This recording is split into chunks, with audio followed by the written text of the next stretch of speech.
Chinese gang દ્વારા ભારતમાં 114 કરોડના સાયબર ફ્રોડની ઘટનામાં સુરત સાયબર સેલે વધુ એક આરોપીની ધરપકડ કરી છે। કૌભાંડમાં સામેલ કેતન વેકરિયાની પોલીસે ધરપકડ કરી છે। કેતન ચાઇનીઝ ગેંગના દાખલ થયેલા ગુનામાં બેંકની કીટો દુબઈ મુખ્ય આરોપીને આપતો હતો। તે બેંક એકાઉન્ટ હોલ્ડર પણ છે। કેતન પાસેથી અલગ અલગ બેંકના ક્રેડિટ કાર્ડ, પાસબુક અને ચેકબુક જપ્ત કરી પોલીસે વધુ કાર્યવાહી હાથ ધરી છે।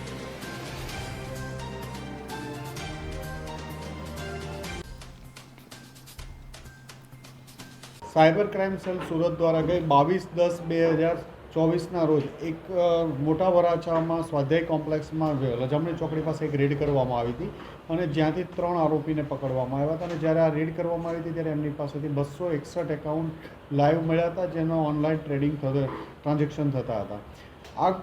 આ ગુનાની તપાસમાં વધુ સાયબર સેલ દ્વારા કરાતા અંદાજે 866 જેટલી NCCRP પોર્ટલ ઉપર અલગ અલગ ફરિયાદો રજીસ્ટર થયેલી હતી અને જેમાંથી પ્રાથમિક વેરીફાઈ કરતાં 250થી વધુ ગુનાઓ અત્યારે અમારા ધ્યાનમાં છે કે 225થી વધુ ઓફેન્સ રજીસ્ટર થયેલા છે અને આમાં 111 કરોડ જેટલાના ટ્રાન્ઝેક્શનો અલગ અલગ લેયરથી મળ્યા હતા, જેમાં દુબઈ, ચાઇના વગેરે કનેક્શન પણ આ કેસ દરમિયાન મળ્યું હતું અને એમની ધરપકડ કરી અને બેંક કાલે રજૂ કરશું કોર્ટમાં અને આજે રિમાન્ડ દરમિયાન આગળની તે પૂછપરછ કરશું।